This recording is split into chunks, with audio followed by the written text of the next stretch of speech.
Tonight, we delve into the lore of the Mandalorians, a people known for their warrior culture, their distinctive armor, and their unwavering creed from a galaxy far, far away.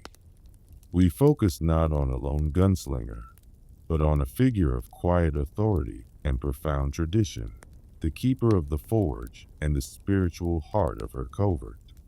We speak of the enigmatic armor. Before you make yourself comfortable, please take a moment to click the subscribe button. We'd also love to hear from you in the comments. Tell us where you're listening from and what challenges you might be facing. Now, let us begin. The armorer's origins, like those of many Mandalorians who adhere to the ancient, strict interpretation of the Way, are veiled in the protective secrecy that shields their covert from a hostile galaxy.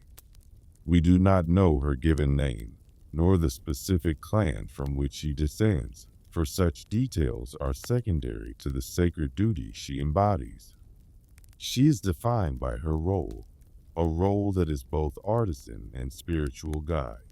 To forge the legendary Beskar armor, the symbol, the heritage, and the very salvation of her people, and to uphold the ancient traditions, the songs, and the creed that have sustained Mandalorians through generations of persecution, diaspora, and the tragic Great Purge. Imagine her sanctuary, the Mandalorian Forge. It is likely a dimly lit, almost cavernous space, hidden deep within the chosen refuge of their covert, perhaps a forgotten underlevel of a bustling city, or a secluded cavern on a remote, inhospitable world.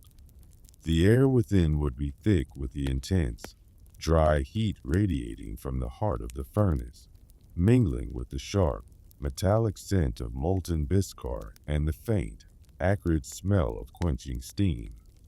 The rhythmic, resonant clang of her hammer striking the nearly indestructible Mandalorian iron would be the unwavering heartbeat of this sacred space, a constant, reassuring sound that speaks of resilience, of creation, of enduring identity. Her movements, as she works the incandescent metal, are precise, economical, each swing of the hammer, each adjustment with the tongs, honed by countless hours, perhaps decades, of unwavering labor and profound dedication to her craft. Her helmet, a striking piece of artistry in itself with its distinctive golden horns that evoke the likeness of a great, mythic beast, is never removed in the sight of others. This is not a matter of vanity or mere preference, but a solemn adherence to the strict creed followed by her particular group of Mandalorians, often referred to as the Children of the Watch. This is the Way. This helmet is not a mask to hide a face, but a symbol of her identity, her unwavering commitment to their shared path, a visual testament to the idea that their collective identity as Mandalorians transcends individual features. Beneath it, her voice, when she speaks, is calm, measured, imbued with an unwavering, quiet authority that commands respect and attention without ever needing to be raised in volume. It is a voice that carries the weight of tradition, the wisdom of ages. The armorer is far more than just a skilled smith, a master artisan of Beskar. She is a spiritual leader, a living repository of Mandalorian history, a wise guide for her people. She preserves the ancient songs and legends of Mandalore, recounting tales of past glories, of tragic losses, of heroes and villains who shaped their destiny. She presides over sacred rituals, inducts foundlings rescued by her warriors into the Way, and bestows upon newly armored Mandalorians their hard-earned signets, symbols unique to their clan or their personal achievements, marking their place within the intricate tapestry of Mandalorian society. When a Mandalorian warrior brings her a tribute of raw Beskar, perhaps reclaimed from fallen Imperials, or earned through dangerous exploits, it is she who reverently takes the precious, rare metal.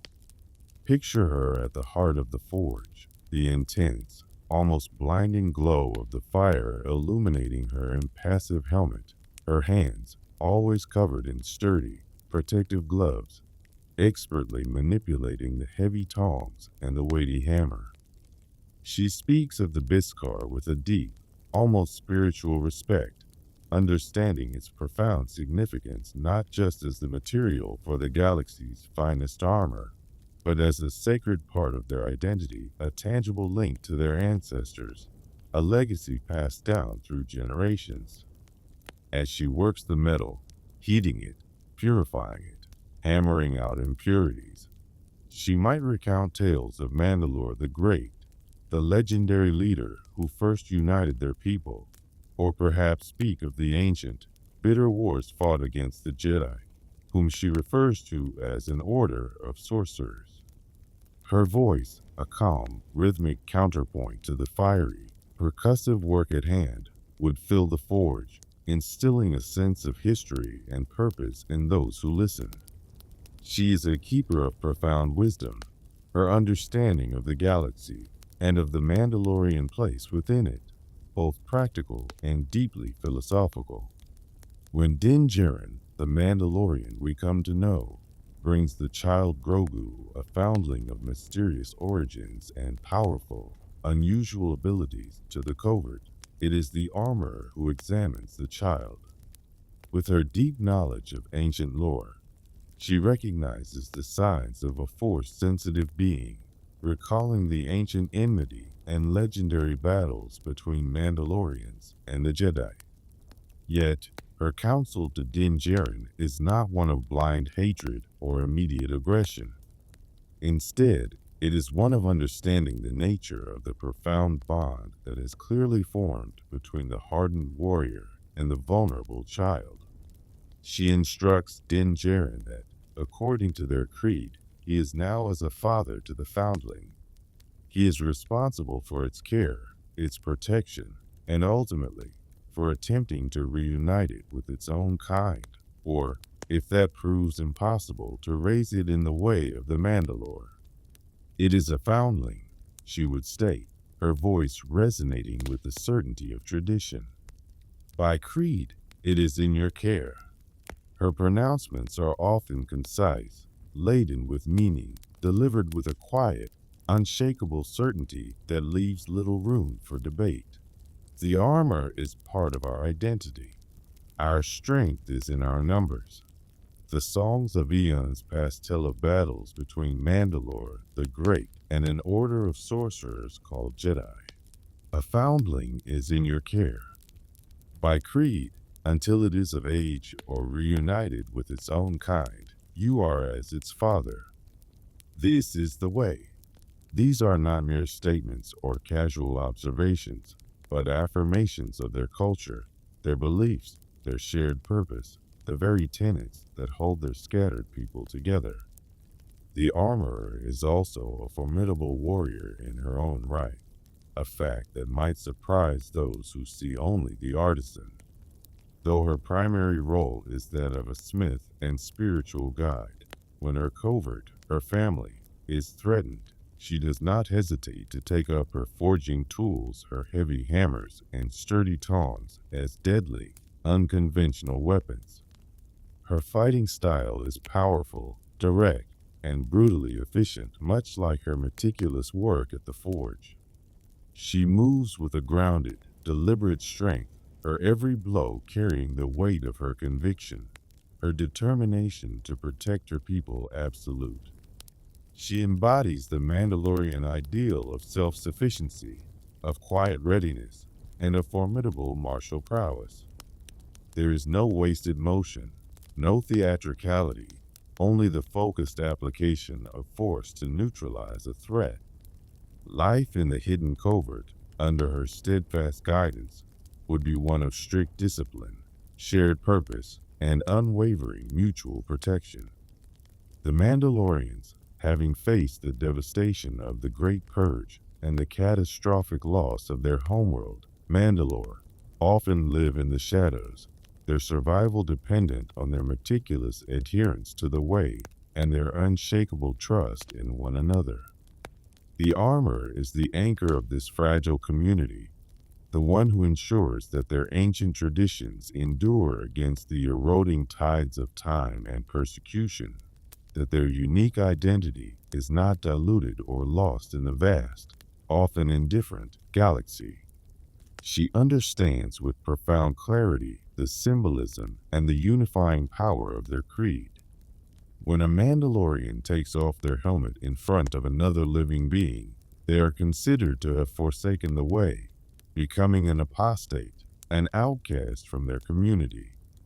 The armor upholds this stricture not out of cruelty, but because it is this discipline, this shared sacrifice, this visible commitment to their collective identity that binds them together, that makes them more than just scattered, broken survivors of a fallen world.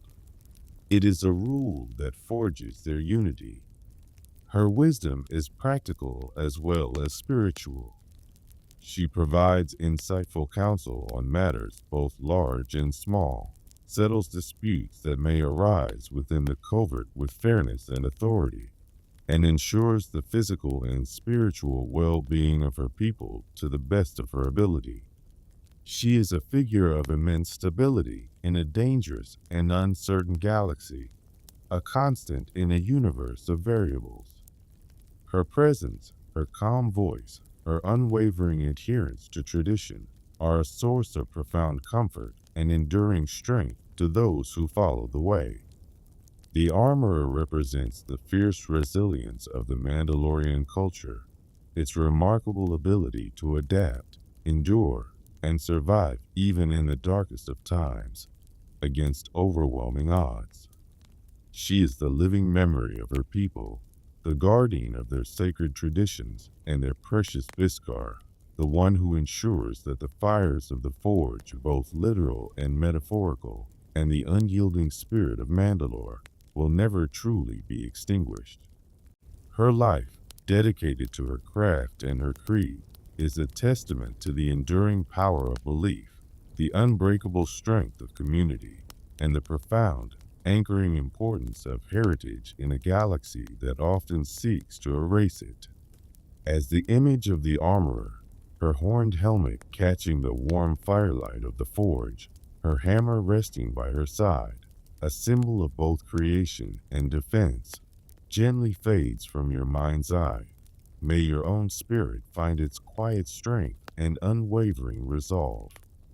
May the echoes of her wisdom and the rhythmic, grounding pulse of the ancient forge guide you into a night of profound peace and deep, restorative rest. Sleep well.